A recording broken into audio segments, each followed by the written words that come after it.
Bonjour, nous sommes en 2022, nous sommes dans le site de l'Institut Docteur Angélique et dans une série de vidéos consacrées aux commentaires de la Somme théologique de saint Thomas d'Aquin.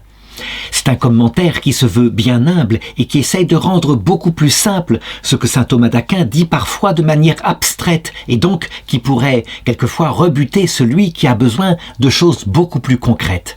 J'en suis rendu à la question 96 ici dans la Somme de théologie, dans la Prima Secunde, et nous allons travailler maintenant le pouvoir de la loi humaine. Ça veut dire comment est-ce qu'elle doit être exprimée ou comment est-ce qu'elle doit, je dirais, être rédigée pour pouvoir avoir le maximum d'efficacité. Donc c'est toute une série d'articles de bon sens concernant les lois et qu'on devrait bien à notre époque prendre en compte. Avec l'article 1 qui demande « La loi humaine doit-elle être portée en termes généraux ?» Alors, ici je dirais que c'est une question aussi de bon sens, mais quand on considère que la loi, elle vient informer l'intelligence humaine et qu'on regarde comment fonctionne l'intelligence humaine, on se rend compte que pour appliquer aux choses de l'homme, elle a 3 niveaux d'analyse. Un niveau qu'on pourrait appeler d'universel, un niveau général et un niveau particulier. Le niveau universel, c'est ce qui correspond à tous les hommes à 100%. Je dirais, par exemple, que forcément, un homme, il a besoin de manger. Et donc, ceci, personne n'y échappe. De même, un homme, parce qu'il est créé par Dieu, parce qu'il a une âme, il a besoin de réfléchir à ce qu'il fait sur terre, le sens de la vie. Il ne fait pas que manger, il a besoin de nourriture d'ordre spirituel. Donc, il doit y avoir effectivement des principes universels qui regardent ce qu'est l'homme, et c'est en fonction de cette définition de l'homme que le reste sera établi. On peut dire que ces principes universels, on les appelle le droit des gens. J'en ai parlé dans la question précédente. Alors, à partir de là, une fois qu'on a établi, par exemple en 1789, des principes universels comme la liberté, l'égalité et la fraternité, on se rend bien compte que, évidemment, il faut décliner ceci dans le concret de la vie, mais que on se trouve confronté dans la réalité à des situations qui sont extrêmement diverses, multiples et auxquelles on ne peut pas penser. Tel cas particulier, par exemple, tel boucher qui est en concurrence avec un autre boucher, pour une raison ou pour une autre, on ne peut pas établir une loi qui définirait le cas particulier et individuel de ce que serait ce boucher. Donc il faut manifestement établir des lois qui soient plus générales, qui puisse s'appliquer à un certain nombre de cas. Et donc, par exemple, si ce boucher a tué son concurrent boucher parce que justement il perdait une partie de sa clientèle, la loi, qui sera générale, envisagera la question de l'homicide. Évidemment, pas en définissant l'homicide comme étant une seule chose, puisqu'il y a différents types d'homicides, mais en regardant globalement les différents types d'homicides, comme par exemple l'homicide prémédité, de quelqu'un qui a préparé son coup avec grande intelligence et qui sera très différent de l'homicide, par exemple, dû à une grande passion qui a été immédiate et rien n'avait été préparé, mais on s'est énervé et sous le coup de la colère, on a tué son concurrent. Alors évidemment, ces lois qui sont formulées en termes généraux, elles ne vont pas correspondre au cas particulier. Il faudrait regarder chaque circonstance qui a fait que ce boucher a tué son concurrent. Peut-être a-t-il été insulté, que le concurrent était là, qui se moquait de lui, qui le provoquait et que d'autres étaient témoins de cela. Ce qui montre bien que il faut descendre ensuite dans le cas particulier. Et le cas particulier ne sera pas écrit dans la loi, mais ce sera par contre le juge qui aura à entendre ce qui s'est passé, qui pourra juger et appliquer la loi qui est générale au cas particulier, donc une sanction adaptée avec des circonstances atténuantes. Il faut reconnaître que, à un moment donné, par exemple, au XVIe siècle, les jésuites essayèrent de rendre plus concret la loi, comme par exemple celle de la confession, qui était très générale, et de mettre des cas beaucoup plus précis, par exemple en cas de tel adultère provoqué une fois, mais dans la circonstance où c'est une femme qui était étrangère, qui n'était pas mariée, alors que nous-mêmes on était mariés, il y aura telle peine. Et on s'est rendu compte que, évidemment, les cas étaient tellement différents La réalité était tellement immensément, il ne pouvait pas être prévu entièrement, que cette casuistique a fini par tomber dans l'oubli. Le pape François, quant à lui, il préfère dire que, eh bien, même dans le cadre de la confession, certes, il faut des principes universels, des lois générales, mais que le jugement particulier du prêtre doit être important, et donc il pourra prendre des décisions en fonction de telles circonstances et donner l'absolution, même pour des cas que, habituellement, eh bien, on n'aurait pas absous. Mais parce que la circonstance rend le cas tout à fait particulier. Et donc on le voit, le pape François n'a pas voulu, écrire un code en loi générale concernant ces cas particuliers. Il disait non, ça ne doit pas être légiféré, ça doit être véritablement le jugement individuel, comme le font d'ailleurs les juges dans les tribunaux d'assises. Alors quelques objections maintenant. Et la première dit, mais c'est aberrant. Justement, dans la réalité, il n'y a que des cas particuliers, avec des circonstances, telle personne confrontée à telle autre, etc. Donc, la loi ne devrait pas être générale, sinon, évidemment, elle plane dans des sphères qui sont au-dessus de l'être humain. Elle devrait toujours être appliquée particulièrement par un juge qui est là. D'ailleurs, c'est ce que faisait Moïse, Moïse jugeait le peuple et il fallut que son beau-père lui indique qu'il fallait qu'il délègue, qu'il ne pourrait pas faire tout lui-même. Alors, la réponse est que oui, effectivement, il n'existe dans le réel que des cas particuliers. Mais justement, la loi qui doit s'appliquer pour le bien commun de tous, elle doit servir de repère et elle ne peut être que générale, évidemment à plusieurs niveaux. Ça veut dire que, quelquefois, elle précisera de plus en plus, quelque chose de particulier, mais pas du particulier individualisé. Alors, je vais donner un exemple. Principe universel, la justice. Loi générale, on doit vendre et acheter avec une certaine honnêteté dans la pratique du commerce. Loi plus particulière, la malhonnêteté qui consiste à trafiquer les poids et les mesures de manière à vendre plus cher quelque chose qu'on a falsifié dans la pesée, ceci devra être sanctionné. Et enfin, le domaine tout à fait particulier, c'est le boucher un tel qui, justement, appuyait sur la balance afin de vendre, plus cher sa viande. Et là, ce cas particulier ne pourra être jugé qu'à suite à la plainte de client par un juge qui regardera toutes les circonstances concrètes de ce voleur. Alors je passe l'objection 2 qui est à peu près la même pour aller à l'objection 3 qui dit ceci.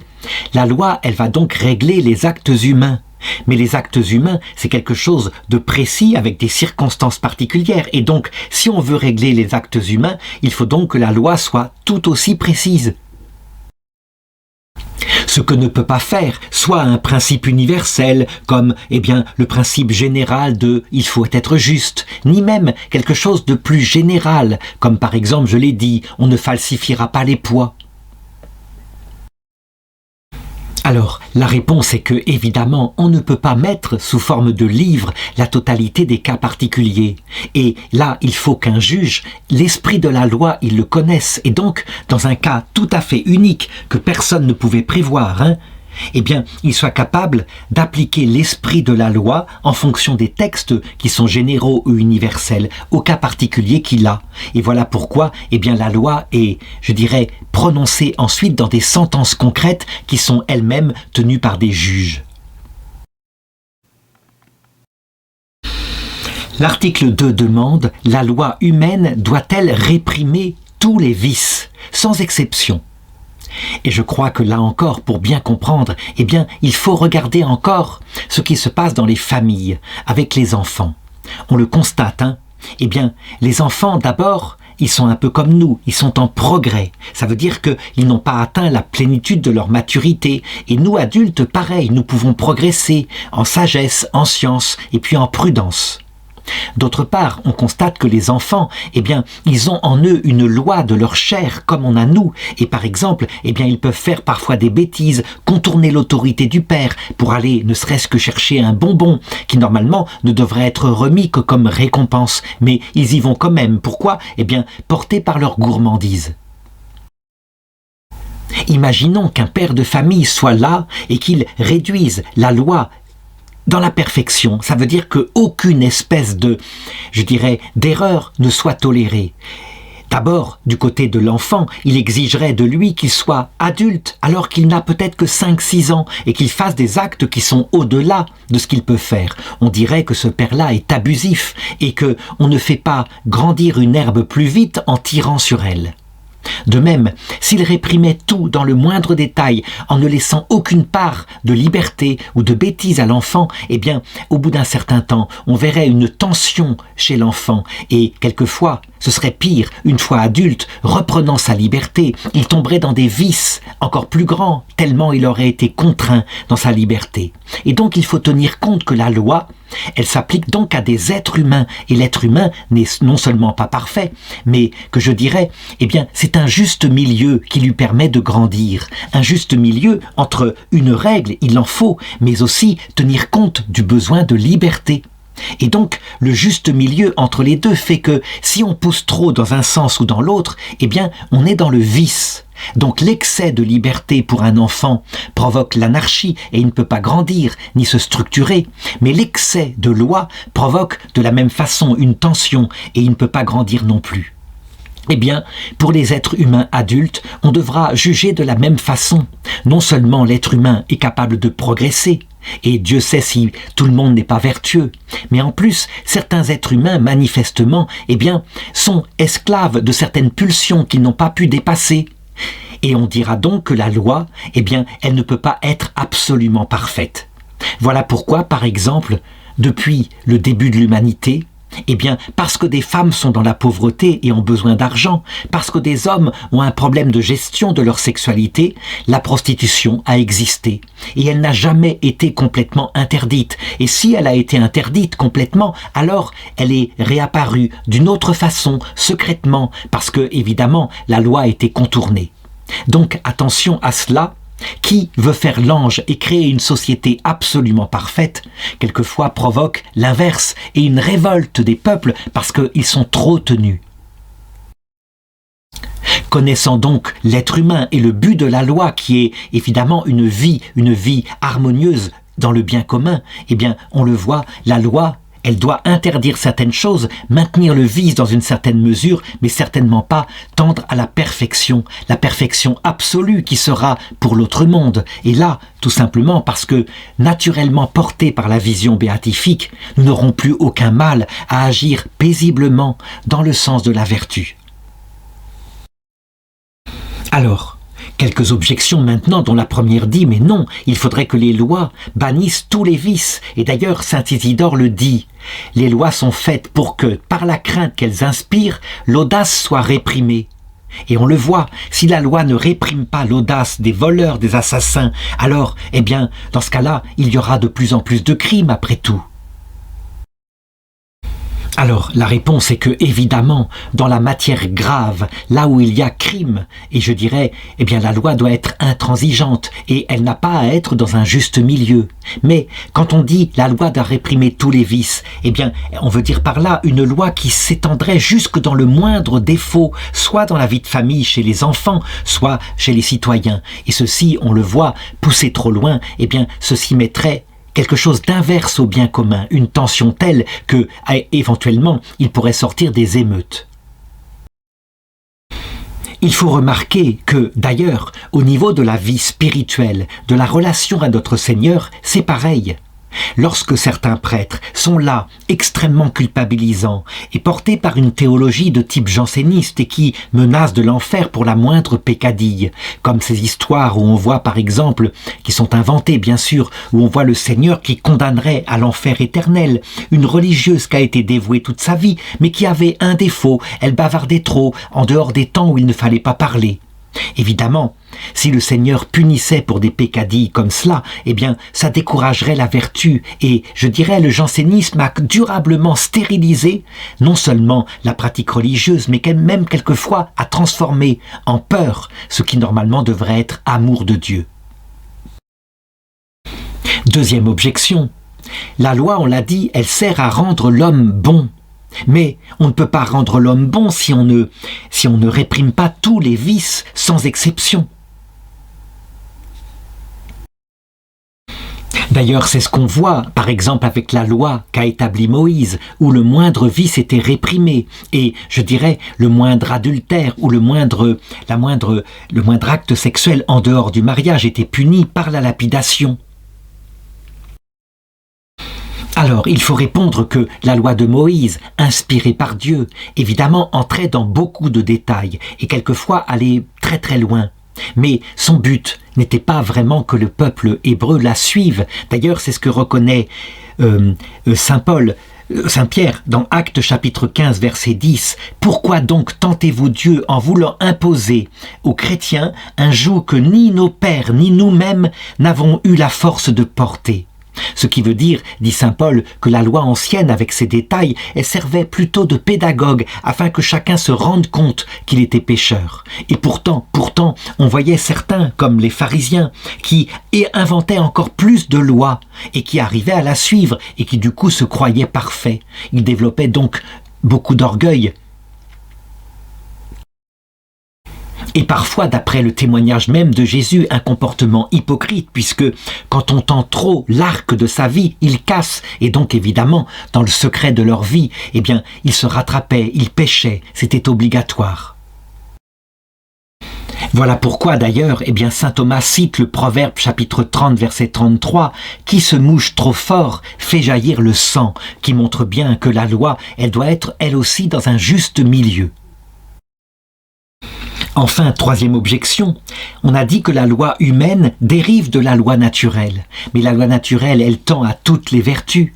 Elle tend à la prudence, la justice, la force, la tempérance. Et même, lorsque la révélation vient, eh bien, aux trois vertus théologales qui impliquent un comportement absolument parfait. D'ailleurs, le Christ le dit, « Soyez parfaits comme votre Père est parfait ». Donc la loi devrait réprimer tous les vices.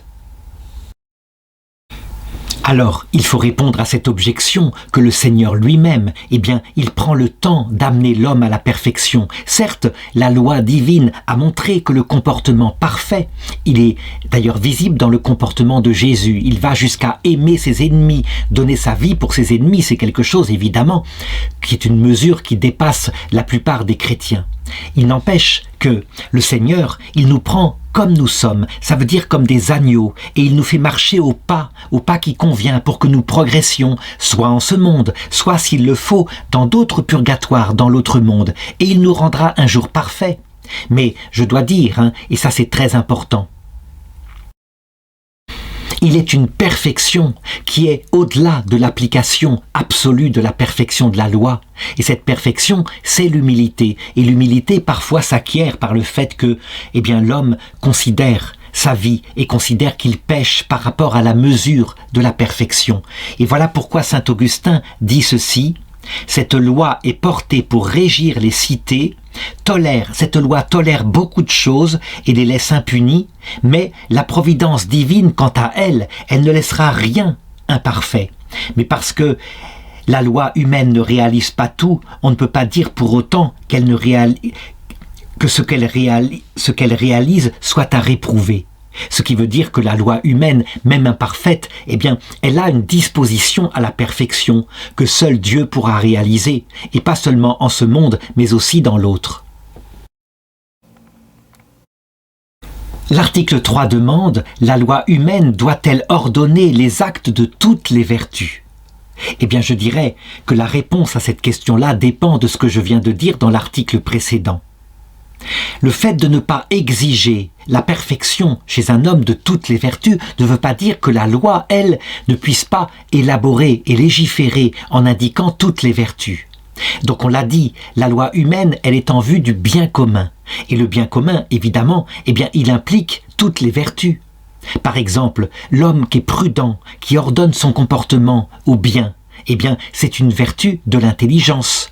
L'homme qui se comporte justement avec son prochain dans les matières comme la vente, les achats, dans l'éducation de ses enfants, eh bien là encore, c'est au service du bien commun.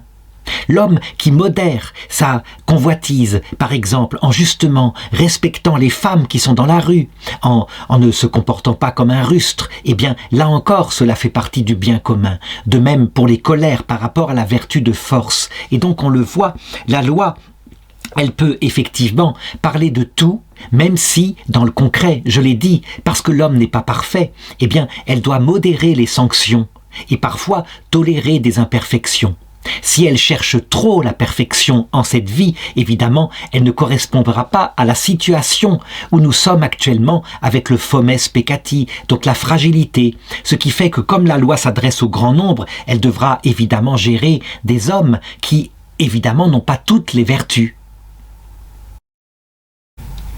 Alors, maintenant, au plan surnaturel, je l'ai dit, c'est la même chose. La loi divine, la loi nouvelle, on le voit.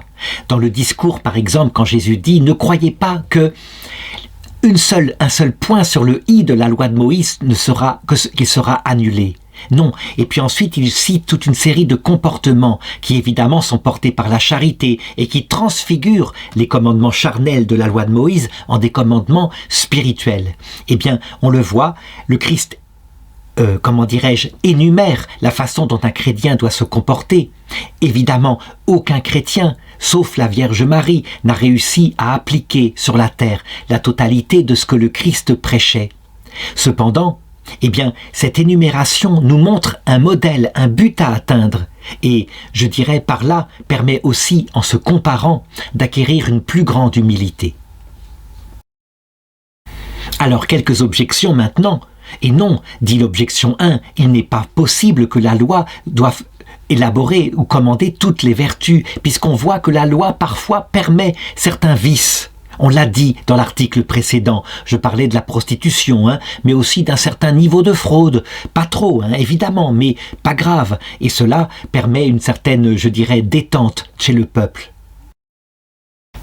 Alors la réponse est que, je l'ai dit, la loi est adaptée aussi à la circonstance de ce que nous sommes ici comme hommes sur la terre, et donc elle va interdire fermement certains vices gravissimes, commander certaines choses très importantes, mais sur des choses secondaires, eh bien elle va laisser une certaine latitude à l'homme, et de cette façon-là, eh bien justement, le bien commun est respecté, parce que l'homme n'étant pas pressuré excessivement, il va avoir tendance à éviter les grands crimes, les grands délits, et puis se contenter de petites imperfections.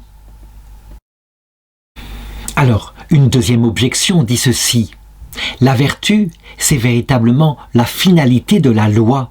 Et la loi est un pédagogue qui permet d'acquérir les vertus. Donc, la loi ne peut pas commander ce que, au terme, je dirais, d'un progrès, le citoyen va peut-être atteindre. Elle ne peut pas le commander actuellement puisqu'elle a affaire à des êtres humains imparfaits. Donc, la loi ne doit pas demander la totalité des vertus. Alors, il faut répondre que la loi s'occupe du fort externe. Ça veut dire qu'elle va demander des actes de vertu qui se voient à l'extérieur. Mais évidemment, elle ne va pas s'immiscer au fort interne, là où est vraiment la vertu. Par exemple, eh bien, l'homme, il lui est demandé de ne pas voler, ce qui est un acte de respect, un acte de justice par rapport aux autres. Mais, en ce qui concerne la vertu intérieure, à savoir une justice profonde d'un homme qui véritablement serait, comme on pourrait dire, un gentilhomme, un citoyen extrêmement vertueux, la loi ne peut pas le commander. Elle commande donc les actes extérieurs, mais évidemment, nous les hommes, on doit acquérir la vertu intérieure, parce que nous ne sommes pas que des hommes au fort externe, nous sommes aussi des hommes au fort interne, qui sommes devant Dieu.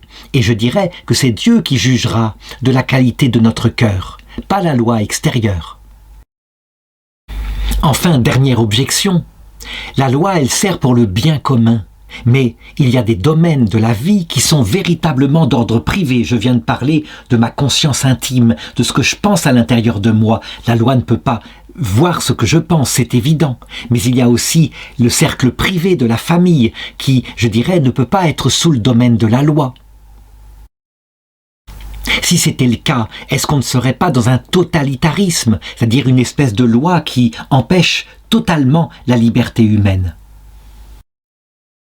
Alors, la réponse c'est que la loi positive, ne peut pas évidemment s'introduire dans le domaine du fort interne, ni même de la vie de famille, sauf évidemment s'il y a un scandale qui vient nuire au bien commun, comme par exemple l'abus sur des enfants, une autorité écrasante, etc.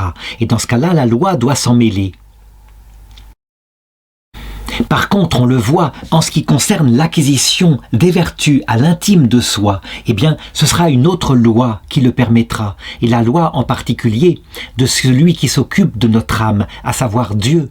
Et donc là, il y a un domaine de la religion qui d'ailleurs peut collaborer avec la loi positive. Il n'y a pas d'opposition. L'acquisition de vertus intérieures permet au contraire d'être un meilleur citoyen dans ses actes extérieurs. L'article 4 est très important puisqu'il demande est-ce que la loi humaine, donc la loi positive, celle des États par exemple, est-ce qu'elle s'impose à l'homme de façon nécessaire dans le fort interne de sa conscience? Autrement dit, est-ce qu'on doit obéir pour raison de conscience et face à Dieu à toutes les lois humaines telles qu'elles sont portées dans la cité? Alors, pourquoi c'est un problème important? On le voit parce que, évidemment, dans chaque gouvernement, la tentation a été de se dire, la loi, telle qu'elle est formulée par le législateur, rend moral ce qui est légal. Et donc, le fort de la conscience n'a pas à y intervenir. Et donc, la liberté du jugement de l'homme, ainsi que, éventuellement, la loi de Dieu, sont inférieures à cette loi qui émane du peuple. Alors, que dire? Saint Thomas d'Aquin distingue, et avec raison, deux sortes de lois. Il y a d'abord les lois qui sont justes. Justes, ça veut dire elles sont ordonnées véritablement au bien commun. Et parfois, elles sont justes, même si elles peuvent écraser un certain bien individuel. Par exemple, si une route passe par un village et que ma maison va être donc saisie, on le voit bien. Pour le bien commun, la loi est juste, à condition, évidemment, que ma maison me soit justement rémunérée. Et dans ce cas-là, lorsqu'on peut comprendre qu'un gouvernant travaille pour le bien commun de tous, quelle que soit la forme du gouvernement, alors on peut le dire avec les Proverbes chapitre 8, verset 15. Dieu qui parle, c'est par moi que les rois règnent et que les législateurs décrètent le droit. Donc je dirais que ces lois légitimes et qui permettent de bien vivre en société, elles doivent véritablement être reçues par nous avec un sincère respect qui regarde évidemment l'intention qu'a voulu le législateur, qui peut quelquefois critiquer pour améliorer la loi, mais au fort interne, on peut dire qu'elle s'impose. Ça veut dire qu'on doit en conscience leur obéir, et celui qui provoquerait par exemple des émeutes parce qu'il rêverait d'un système qu'il aurait imaginé qui serait meilleur, il pécherait gravement contre le bien commun, bien évidemment. Alors, les lois ne sont pas toutes justes comme cela, bien sûr, et il peut arriver qu'il y ait des lois iniques. Et là, évidemment, les choses doivent être regardées différemment. Il existe plusieurs façons dont une loi peut être injuste.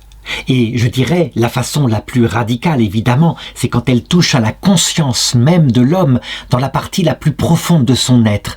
Prenons par exemple une loi qui s'opposerait, je dirais, au culte de Dieu et qui, je dirais, interdirait que toute personne puisse se tourner vers Dieu, comme on l'a vu par exemple dans la période soviétique. Il est évident que là, les hommes n'avaient pas à obéir à une telle loi et que dans le fort interne, évidemment, ils gardaient leur liberté de prier. Quelquefois, il était impossible de prier à l'extérieur, sinon on était exterminé. Mais jamais, jamais la loi de cette façon-là ne doit s'imposer à l'homme au prétexte qu'elle a été votée. Et donc, la loi de la conscience profonde passe avant. Comme est dit d'ailleurs, il vaut mieux plaire à Dieu qu'aux hommes, Actes chapitre 5, verset 29. Deuxième façon radicale, c'est quand la loi vient détruire même la loi naturelle, ça veut dire le respect de la personne humaine. Ainsi, on le voit, une loi qui permettrait l'extermination d'un groupe humain, que ce soit par exemple, comme dans la Seconde Guerre mondiale, les Juifs, ou alors du côté des communistes, les riches, ou alors actuellement, en 2022 où je fais cette vidéo, les bébés avant leur naissance, ou les vieillards, parce qu'ils ne sont plus capables, plus productifs, une telle loi qui s'opposerait à ce qui définit directement l'être humain, pareil, on ne doit pas en conscience lui obéir. Et on ne saurait forcer un médecin, par exemple, à pratiquer un avortement qui irait contre sa conscience. Là encore, il désobéirait à la loi si elle existait et si elle lui déniait sa liberté de conscience, au nom de son amour pour l'humanité. Alors il y a bien d'autres manières moins radicales pour qu'une loi soit injuste, ne serait-ce que par exemple quand le droit positif s'oppose au bien commun, de plusieurs façons, soit par exemple par des prescriptions qu'elle impose, et qui peuvent être injustes. On a vu à certains moments, par exemple, le droit des propriétaires de ceux qui louaient des maisons était total et ils pouvaient du jour au lendemain mettre à la rue avec leurs affaires n'importe quelle famille. C'était sa maison après tout. Et on a vu l'extrême inverse, où le droit du locataire était prioritaire, même quand le locataire entrait sans titre ni droit dans une maison en la squattant, et le propriétaire devait passer par des jugements qui duraient des années pour récupérer son bien, si bien que parfois les propriétaires eux-mêmes étaient à la rue. On le voit, devant une telle injustice, évidemment, il n'y a pas à se soumettre, elle est contre le bien commun. Tout ce qui est injuste de cette façon-là, évidemment, s'oppose, est une loi plutôt inique qu'une loi.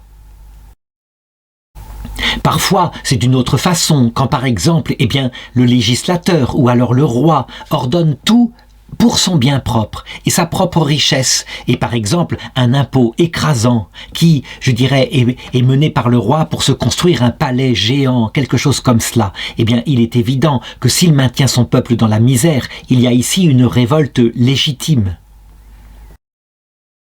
D'ailleurs, commente saint Thomas d'Aquin, des lois de cette sorte sont plutôt des violences que des lois, parce qu'une loi qui ne serait pas juste ne paraît pas être une loi, dit saint Augustin. Alors que faire par rapport à ces lois iniques ? On peut y résister, mais évidemment, il peut arriver au contraire qu'un homme n'y résiste pas parce qu'il a jugé que s'il provoquait une émeute, il y aurait des dégâts beaucoup plus importants. Et donc, pour le bien commun, parfois, on est obligé d'accepter quelques injustices. Et donc, comme le dit saint Pierre en 1 Pierre chapitre 2 verset 19, c'est une grâce de supporter par motif de conscience des peines que l'on souffre injustement. Oui, dans la mesure où la révolte provoquerait plus de dégâts que de souffrir injustement d'une loi inique, quelquefois, on est bien obligé d'accepter la loi inique. C'est ainsi, on le voit, ce monde n'est pas dans la perfection. Et donc, le jugement prudentiel doit chercher le meilleur pour le bien commun de tous. Alors, quelques objections, dont la première dit ceci. Imaginons une loi qui serait contre la loi supérieure qui vient de Dieu, une loi qui écraserait par exemple le droit de Dieu et donc la nature humaine que Dieu a créée. Dans ce cas-là, cette loi ne pourrait pas obliger en conscience. Alors, je répondrai à cela, que évidemment, quand les choses sont radicalement contre les lois de Dieu, il ne faut pas y obéir, c'est clair. Et pourtant, on voit saint Paul qui dit, Romains chapitre 13 verset 1, « Toute puissance humaine vient de Dieu, c'est pourquoi celui qui résiste au pouvoir, etc., etc. » Il veut dire par là que, il ne faut pas chercher l'injustice partout où elle est, et il faut se contenter parfois, lorsque, par exemple, le bien commun le veut, de certaines injustices, à condition, évidemment, qu'on ne vienne pas, directement s'opposer aux lois fondamentales, soit des gens, soit aux lois de Dieu. Et voilà pourquoi c'est avec raison, par exemple, que le pasteur Niemöller en Allemagne s'opposa fermement, et il laissa sa vie, d'ailleurs il fut exécuté en 1945, aux lois nazies qui exigeaient l'extermination des handicapés. Et il n'y eut pas que lui, il y eut aussi un cardinal qui est béatifié par l'Église catholique. Deuxième objection, qui prouve que la loi humaine ne s'impose pas par nécessité à la conscience de l'homme. En effet, parfois certaines lois viennent annuler le commandement divin. Par exemple, on le voit quand le Christ reproche aux légistes juifs, en Matthieu chapitre 15 verset 6, « Vous avez annulé le précepte de Dieu au nom de votre tradition. » Alors cet argument porte évidemment sur les lois qui viennent directement s'opposer au droit de Dieu ou alors au droit de l'homme. Mais évidemment pour des lois secondaires qui gèrent le code de la route, des choses comme cela, il est bien évident qu'on doit s'y soumettre pour le bien commun de tous. On peut certes critiquer et améliorer les choses, mais certainement pas vouloir détruire une loi qui peut être imparfaite et quand même en vue du bien commun.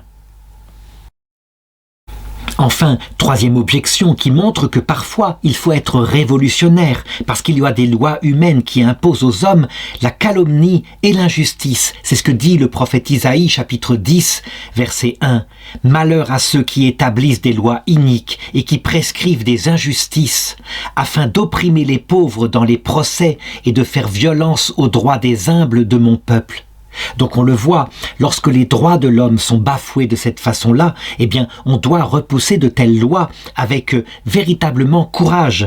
Donc on le voit, la loi humaine ne s'impose pas à la conscience, au fort interne. Eh bien là encore, il faut le reconnaître, cette loi-là qui vient s'opposer à la nature humaine dans ce qu'elle a de plus profond, ne s'impose pas du tout à la conscience. Et voilà pourquoi, y compris dans le domaine par exemple des moines qui font vœu d'obéissance, si un supérieur religieux commandait soit une hérésie, soit de faire un péché, eh bien le vœu d'obéissance n'est pas du tout à appliquer.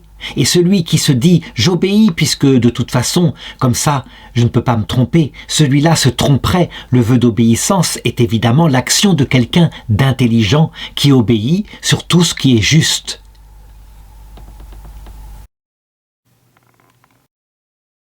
L'article 5 demande « Est-ce que tout homme est soumis à la loi humaine ?» Alors cet article est posé comme question à cause de cette phrase de saint Paul aux Romains chapitre 13, verset 1, que chacun soit soumis au pouvoir supérieur.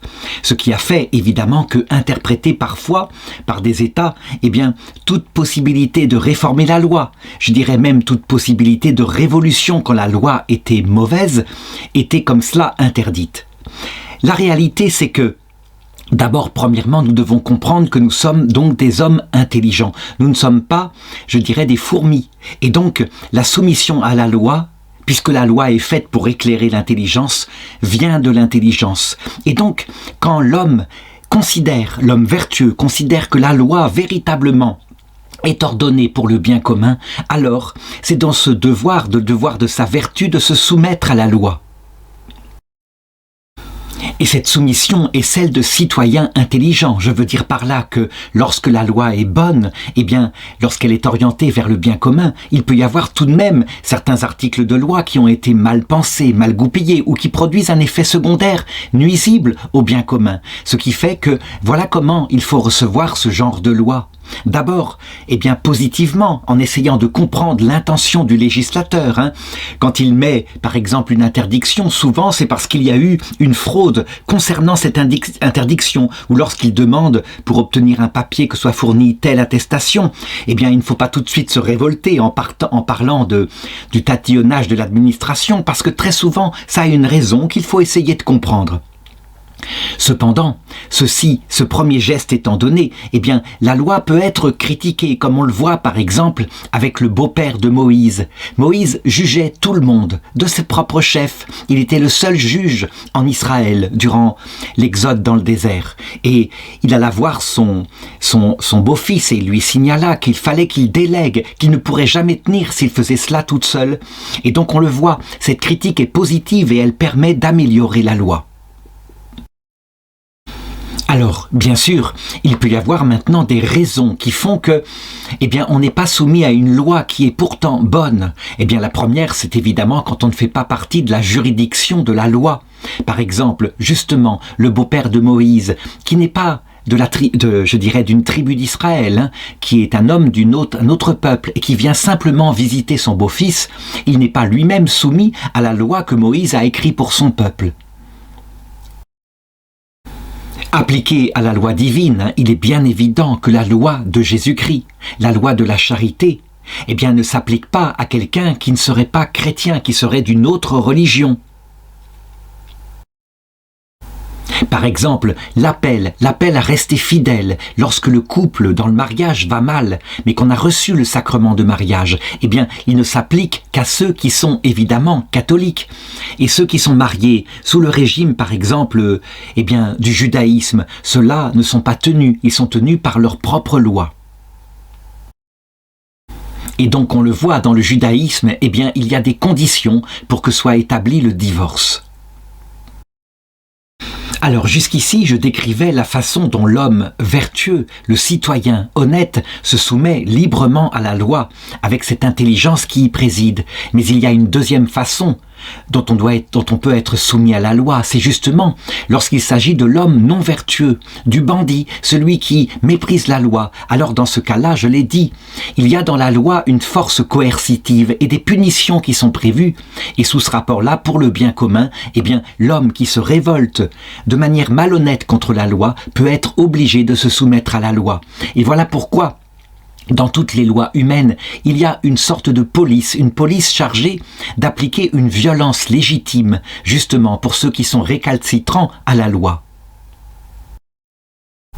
Mais évidemment, comme je vais le montrer dans l'article suivant, la police elle-même, eh bien, elle est soumise à la loi de manière intelligente. Ça veut dire qu'elle ne peut pas appliquer une directive qui serait, par exemple, un conseil de la loi, avec la même sévérité que pour un précepte qui interdirait, par exemple, un crime particulièrement violent. Et là, il ne doit y avoir aucune espèce de modération pour appliquer ce deuxième type de loi.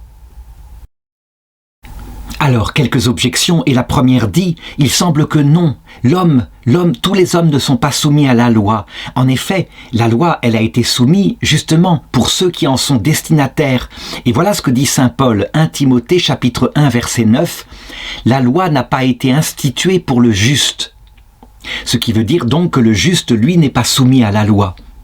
Alors qu'est-ce que veut dire saint Paul? Il parle évidemment de la loi de l'évangile, avec des préceptes et des punitions. Celui qui aime, celui qui vit de la charité, qui en vit librement et avec sa toute ferveur, eh bien celui-là, évidemment, n'est pas soumis à la loi. Il s'y soumet volontairement et par amour. Il est même dans une loi de liberté puisqu'elle lui convient tout à fait. C'est d'ailleurs de cette manière-là que Jésus dit lui-même que celui qui aime, eh bien, ne passera pas en jugement, alors que celui qui est pervers, eh bien, sera soumis au jugement. Le jugement étant quelque chose de sévère, le mot étant utilisé pour cela. Le jugement individuel, j'entends. Deuxième objection, et cette fois elle vient de la parole d'un pape, le pape Urbain. Il dit ceci dans les décrets, « Celui qui est conduit par une loi privée, aucun motif n'exige qu'il soit contraint par une loi publique. » Et il vise par là, évidemment, les hommes spirituels qui sont par exemple dans des monastères. Et il indique que les moines, eh bien, ils n'ont pas à se soumettre à la loi politique du prince. Donc on voit bien, tous les hommes ne sont pas soumis à la loi. Alors, il est évident que les sages, les hommes spirituels, les moines en particulier, eh bien, ils ont la loi interne de leur monastère. Et je dirais, ce n'est que volontairement et en grande paix qu'ils se soumettent, lorsqu'ils sortent du monastère, à la loi civile extérieure, la loi de leur État. Et justement, pour eux, qui sont des hommes vertueux, ils le font volontairement, parce qu'ils savent, ils l'ont lu par exemple dans l'Écriture, Saint Pierre, chapitre 2, verset 13, « Soyez soumis à toute créature humaine à cause de Dieu ». Je dois cependant ajouter ceci, s'il existe une loi, même à l'intérieur du monastère qui s'opposerait aux lois supérieures venant de Dieu, par exemple au commandement de la charité, alors là, eh bien, même le moine sous vœu d'obéissance ne doit pas obéir à un ordre qui lui commanderait un péché. On voit donc que l'obéissance est toujours portée par quelqu'un d'intelligent et l'intelligence n'est pas abolie par l'intelligence. Qu'on se souvienne l'exemple de saint Martin de Porres qui avait reçu interdiction de recevoir dans sa cellule des pauvres qui l'accueillaient, ça faisait trop de bruit dans le monastère. Mais voici qu'un jour, alors qu'il rentrait chez lui dans son monastère, il tomba sur un pauvre qui était en train de mourir dans la fange. Il pleuvait à verse. Il n'y avait pas possibilité d'aller ailleurs que dans sa cellule, alors il l'emporta dans sa cellule. Le lendemain, il fut convoqué et gravement puni par son supérieur, à qui il répondit simplement « Je ne savais pas que nous devions obéir d'abord aux hommes plutôt qu'à Dieu. » Évidemment, dans la situation urgente où il était, on le voit, la loi, l'obéissance ne s'appliquait pas à lui, il aurait commis un péché. Enfin, troisième objection, c'est Justinien qui dit que le prince est dégagé des lois. Donc, ça veut dire que s'il est dégagé des lois, il n'est pas soumis aux lois. Donc ça prouve encore que tous ne sont pas soumis à la loi. Alors il faut comprendre que cette remarque de Justinien s'applique à un type de gouvernement, le gouvernement royal, celui où le roi à lui tout seul est aussi le législateur. Et donc il est bien évident que, puisqu'il est l'auteur de la loi, il n'est pas soumis par la contrainte de la loi, mais il doit s'y soumettre volontairement. Imaginons un prince qui, de son côté, arbitrairement, ferait des choses contraires, je dirais par exemple à la loi des gens, donc à la nature humaine telle qu'elle est, par les sujets qu'il a dans son royaume, ou même des choses objectivement contraires à la loi qu'il vient de promulguer. Eh bien, il susciterait parmi le peuple quelque chose comme une critique de plus en plus forte. Voilà pourquoi, eh bien, dans les décrétales, le pape Grégoire IX dit « Quiconque fixe un point de droit pour autrui doit se l'appliquer aussi à lui-même. » Et puis, l'autorité du sage déclare « Supporte toi-même la loi que tu as établie. » On a vu parfois, justement, des législateurs ne pas s'appliquer à eux-mêmes la loi et parfois, eh bien, écrire des lois extrêmement rigides, extrêmement dures, qu'ils ne pouvaient pas suivre eux-mêmes. Et le Seigneur Jésus lui-même, en Matthieu 23, 3, eh bien, il critique et il dit à propos des légistes, ils imposent aux autres de lourds fardeaux qu'ils ne veulent même pas remuer du doigt. Cette remarque, lorsqu'elle est appliquée maintenant à la loi divine, à la loi de Jésus-Christ, doit nous permettre de comprendre que le Seigneur lui-même, qui est l'auteur de la loi surnaturelle, il est Dieu, eh bien, il se l'applique à lui-même. Par exemple, s'il nous demande à nous de pardonner 7 fois, 77 fois à ceux qui nous ont offensés, cela veut dire qu'il appliquera à nous-mêmes, lorsque viendra notre jugement, et dès que nous nous repentons, il appliquera cette loi-là, ce qui veut dire en conséquence que personne de repentant ne sera damné. Quoi qu'il arrive, c'est certain, en enfer et dans la punition éternelle ne seront présents que des gens qui, justement, refuseront obstinément de se soumettre à la loi divine, donc refuseront de demander pardon pour leurs péchés et d'obtenir le pardon de Dieu de leurs péchés. L'article 6, enfin, demande « Chez ceux qui sont soumis à la loi, est-il permis d'agir en dehors des mots exacts, des termes de la loi ?» Alors, véritablement, cette question-là est encore très intéressante, on le constate. Il y a 2 sortes de policiers qui sont chargés d'appliquer la loi. Chacun le remarque. Il y a le policier qui, justement, est intelligent et qui regarde quel est, je dirais, le délit commis, qui voit parfois que le délit, évidemment, ne vient pas contre l'esprit de la loi. Et donc, il va être miséricordieux, il va prévenir, et c'est tout. Et puis, il y a le policier qui, lui, eh bien, prend toute la lettre de la loi comme elle est. C'est tout. C'est écrit dans la loi et c'est tout. Et il met la sanction sans aucune intelligence, sans aucune hiérarchie pour les lois. Et donc, pour répondre à cela, nous avons quelques arguments d'autorité. Et d'abord, Saint-Hilaire qui écrit « Le sens des mots doit se prendre des motifs qui les ont dictés. Car ce n'est pas la réalité qui doit être soumise au mot, mais c'est le mot qui signifie la réalité. Donc, ça veut dire qu'il faut être attentif, dit Saint-Hilaire, eh bien, à l'esprit pour lequel telle loi a été écrite. Il faut donc être intelligent. Encore une fois, je l'ai dit, la loi, elle vient anoblir l'intelligence. Alors l'argumentation maintenant de saint Thomas d'Aquin consiste à dire qu'il faut se souvenir, comme le dit le Seigneur, la loi a été instaurée pour l'homme, pas l'homme pour la loi. La loi n'est donc pas un absolu, mais ce qui est absolu, c'est le bien commun que recherche la loi pour l'homme. Et voilà pourquoi les grands législateurs comme Justinien écrivaient « Ni le droit, ni la bienveillance de l'équité ne souffrent que ce qui a été sainement introduit pour le salut des hommes, nous le rendions sévère, au point que une interprétation plus dure vienne au détriment du salut des hommes. » Et donc, on le voit, il existe beaucoup de cas où la lettre de la loi, si elle était appliquée, eh bien, dans telles circonstances deviendrait nuisible au bien commun. Et saint Thomas d'Aquin donne l'exemple suivant. Imaginons une cité où une loi a été produite par la municipalité et qui dit que la nuit, parce qu'elle est entourée de remparts et qu'il y a partout des armées ennemies, eh bien, la nuit, les portes doivent être fermées et gardées. Et imaginons que se produise la circonstance suivante, que des combattants de la ville, poursuivis par l'armée ennemie, essayent de s'approcher et veulent rentrer dans la ville pour se mettre en sécurité. Mais voilà que le gardien de la porte dit « Ah non, il est trop tard, les portes sont fermées, la loi le dit, vous revenez demain matin ». Il est évident que ce gardien manque absolument d'intelligence et que là, dans la circonstance, la loi ne s'applique pas. Il doit ouvrir les portes pour sauver les combattants de sa propre ville.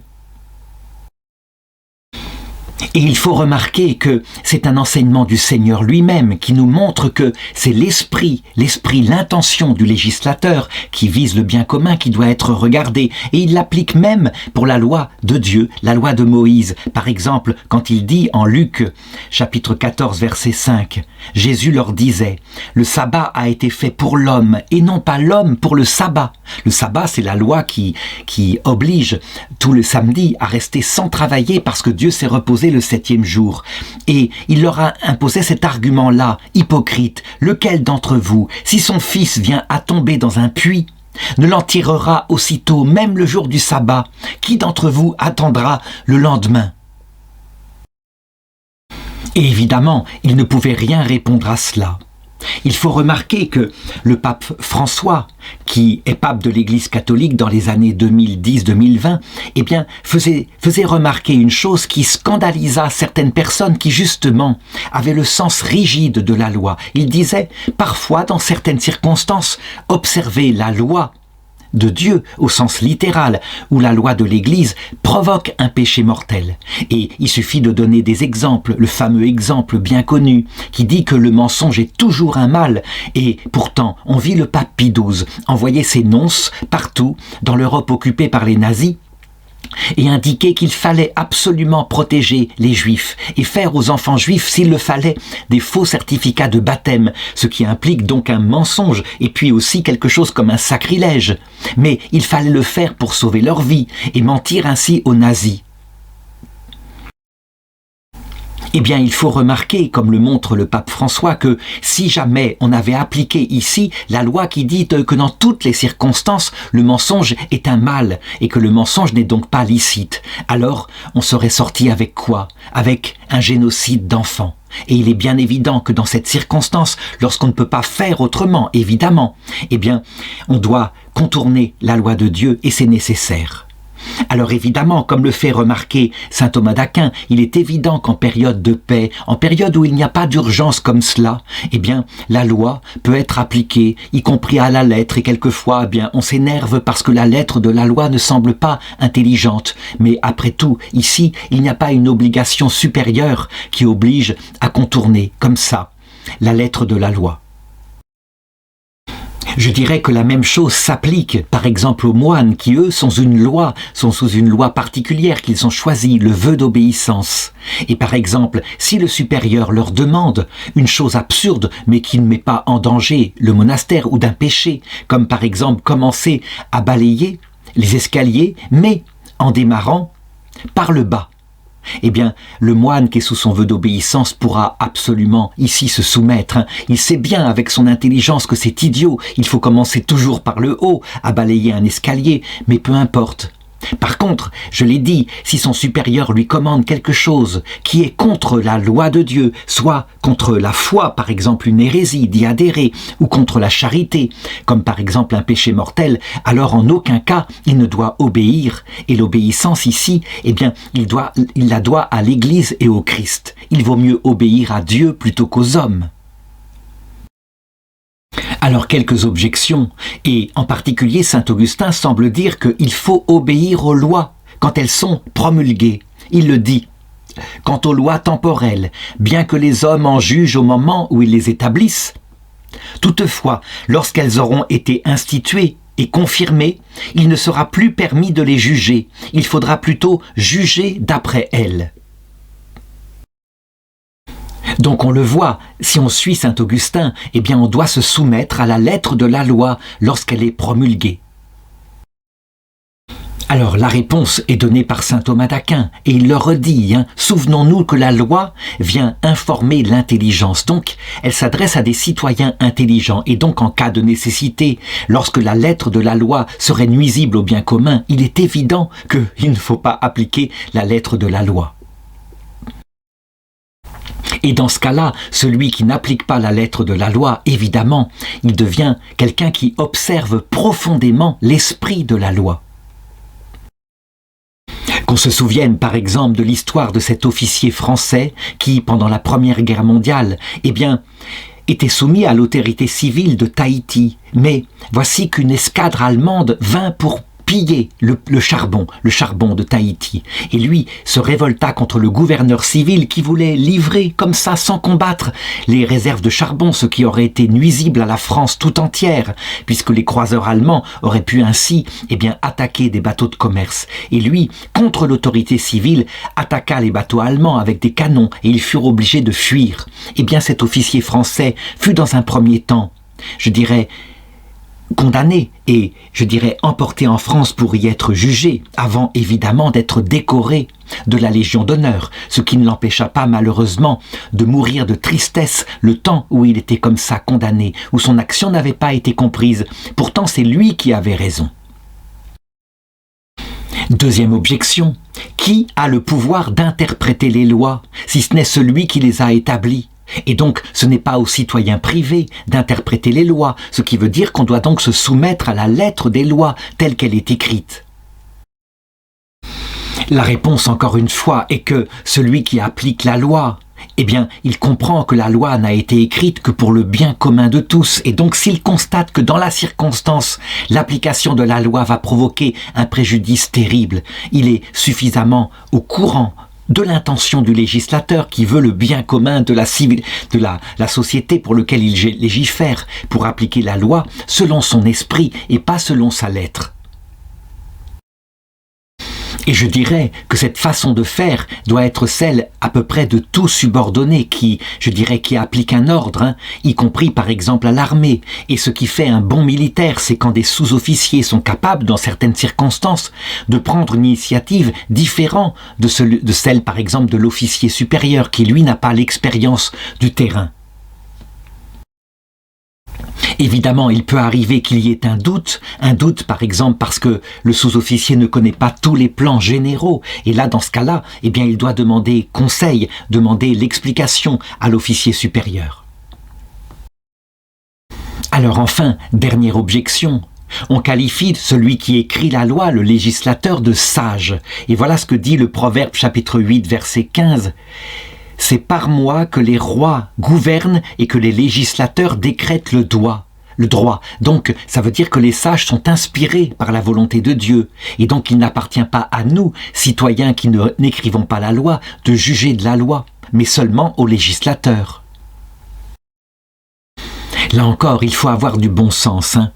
Il ne peut exister un homme, fût-il inspiré par Dieu, qui ait pu penser à toutes les circonstances des événements qui peuvent toucher les êtres humains.